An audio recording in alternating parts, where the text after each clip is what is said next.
నమస్తే అండి. నా పేరు పుష్పలత, అడ్వకేట్.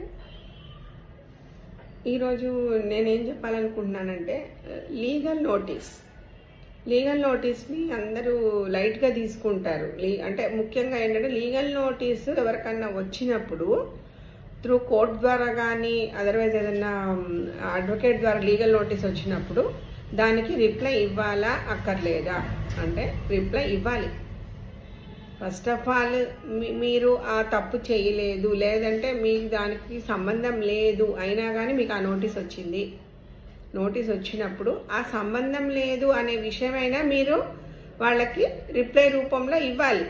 ఇవ్వకుండా మీరు ఊరుకుంటే మీకు ఎక్కడి నుంచి సంబంధం ఉందో ఎట్నుంచో లాక్కొచ్చైనా మీ మీద కేసు ఫైల్ చేసి ఆ లీగల్ నోటీసు మీరు అందుకుంది ఒక రీజన్గా చూపిస్తూ మీకు మీ మీద ఎక్స్పార్టీ ఆర్డర్స్ అవ్వడానికి అవకాశం ఉంటుంది. కాబట్టి ఎవరైనా లీగల్ నోటీస్ అందుకున్నప్పుడు వెంటనే మీ దగ్గరలో ఉన్న అడ్వకేట్ని అప్రోచ్ అయ్యి అది దేనివల్ల వచ్చింది ఏంటి అనేది మీరు అర్థం చేసుకొని, మీకు తెలిసినవైతే అసలు ఇబ్బందే లేదు. కొంతమంది అసలు ఎందుకు వచ్చింది లీగల్ నోటీస్ కూడా తెలియదు.